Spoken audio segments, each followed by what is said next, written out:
After 8 years of Justin Trudeau, our cost of living is higher than ever. Our streets are more dangerous and our nation is more divided.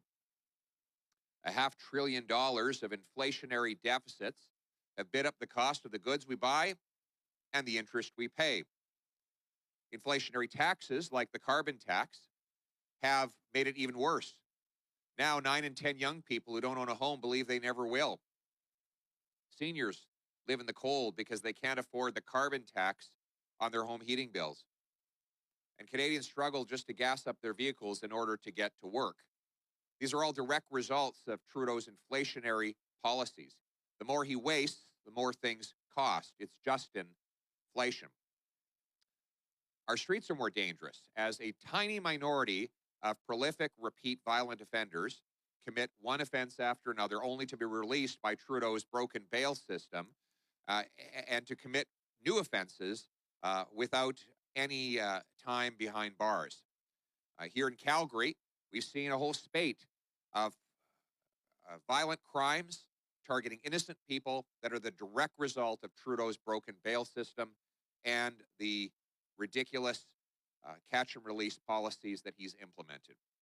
Instead of taking responsibility for the pain he has caused, he tries to divide and distract. He divides Canadians by race, gender, ethnicity.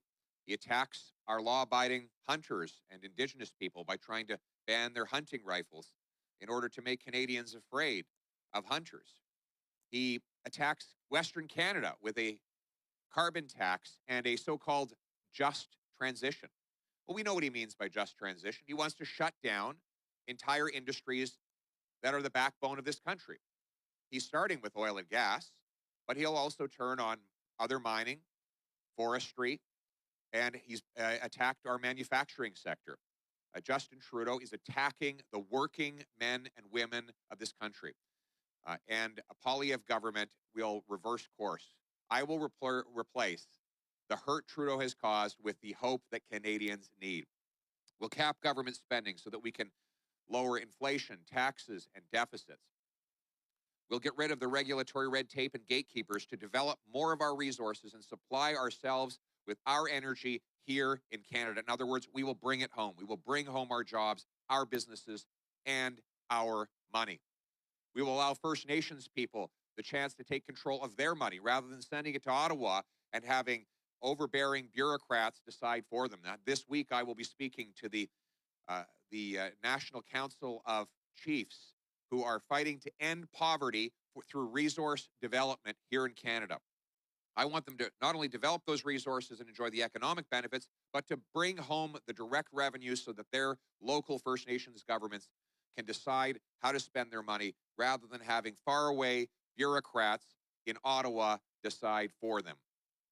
We will reform the criminal justice system to target the very worst repeat, violent, prolific offenders, the ones who commit 50, 60, 70 offenses, sometimes with impunity. And we will restore unity in this country. We'll stop Trudeau's approach of divide and distract and instead unite all Canadians for hope. Now, let's bring it home. Thank you very much, and I welcome your questions. We'll have time for 5 questions. Rick Bell, Calgary Sun. Welcome back to Calgary. Thanks, Rick. I'm going to sneak in something very quickly here. You were talking about crime.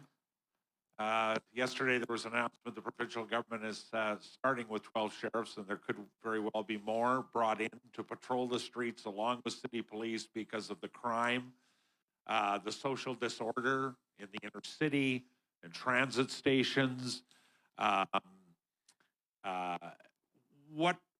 What could you do, or first of all, what do you think about that whole situation? It's happening in other cities, and it is happening in Calgary, your hometown. And what do you think the federal government could do to assist in this? So this is the widespread open drug use, the assaults on people, the whole crime and social disorder. Thank you very much, Rick. Everything feels broken in Canada today. Communities are coming apart. This is a problem from coast to coast. So we can't blame a local police force, municipal government, or even province. It's just as bad, if not worse, in Vancouver, Montreal, and Toronto. Obviously, the problem is national in nature, and it has happened after 8 years of Justin Trudeau. Why is it happening? One, people are falling into poverty. You got a fifth of people are cutting their groceries, or they're cutting their meals because they can't afford to eat. And so then they're ending desperate and on the streets and addicted to drugs. That's because of the inflationary policies Trudeau's implemented that have driven up the cost of everything. Two, he's implemented a catch and release policy that allow the most prolific repeat violent offenders to go back onto the street again and again and again. You might think that our country is being overrun with thousands upon thousands of criminals. It's not. It's a tiny minority of repeat offenders who do almost all of the crime. The British Columbia Union of Mayors wrote a letter recently in which they said that the same 40 offenders were arrested in Vancouver 6,000 times. 40 people arrested 6,000 times in a year. That's 150 arrests per person per year. Now, if you take those 40 people and put them behind bars, you would have spared 6,000 people the victimhood of having been attacked on the street with an ice pick or lit on fire or robbed at gunpoint. 40 people. Now, why are the same 40 people being released again and again? Well, Trudeau's bail law requires they be released. So police arrest the same people often 3 or 4 times in the same day. But we need to get rid of Trudeau's broken bail system and replace it with a common sense bail law that says if you have multiple prior convictions for violent offenses and you are rearrested, you don't get out on bail until you're either acquitted or convicted and complete your sentence. And the final thing is that Trudeau's approach of flooding our streets with the most dangerous drugs under the so-called slogan of safe supply has been a total disaster. We see it in Vancouver, where the number of overdose deaths is up 300% under Trudeau and the NDP in that province. Giving people more fentanyl and heroin is not going to get them off of drugs. What we need is treatment. We need treatment facilities. And frankly, Alberta has the right answer. The Alberta government is doubling the number of treatment beds from 4,000 to 8,000, which will allow addicts to get detox, treatment, counseling, life skills, and back on the street for a drug-free life.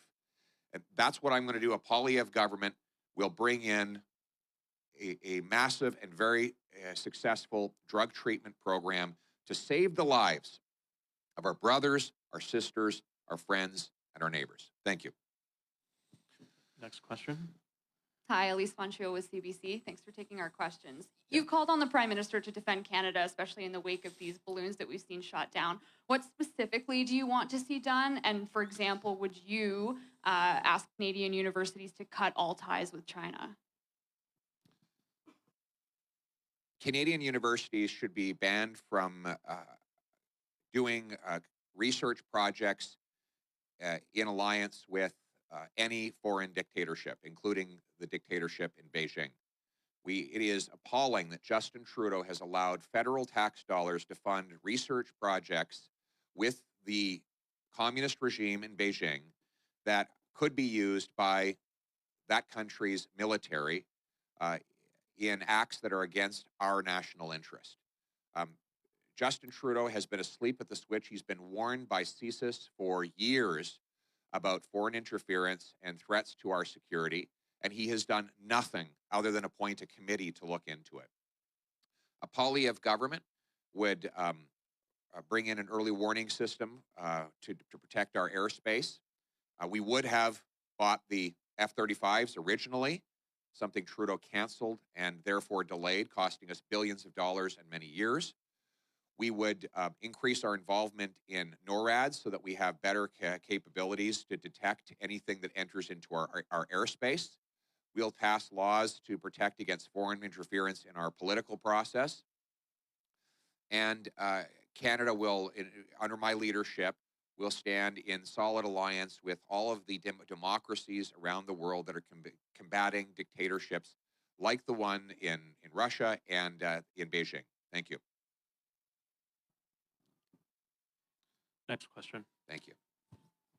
Tyson Fedor with CTV. Welcome home, Mr. Poilievre. Thank you. First of all, I just want to get your thoughts. Last week, as we know, the premiers were in Ottawa for that healthcare announcement deal. Just want to understand whether or not you were able to sit down and speak with Premier Danielle Smith here in Alberta out there. What was talked about, and do you share those concerns that she has in regards to upcoming just transition legislation?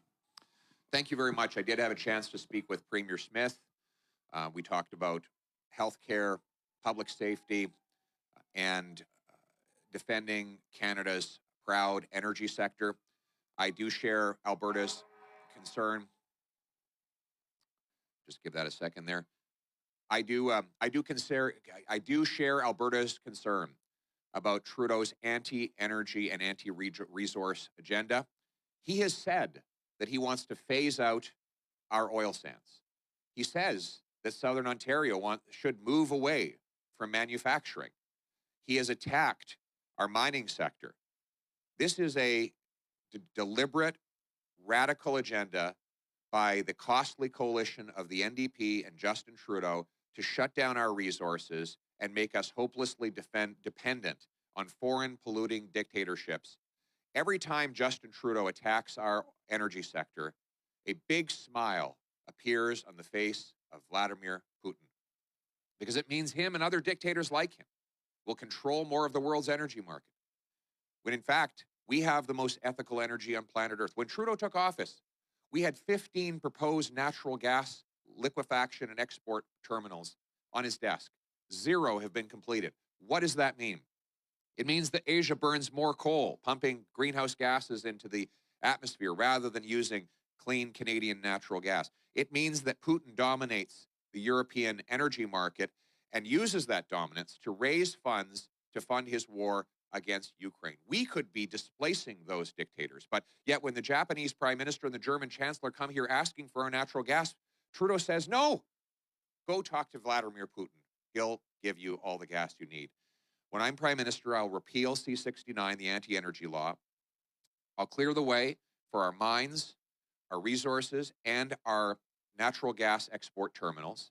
We will liquefy natural gas in Canada.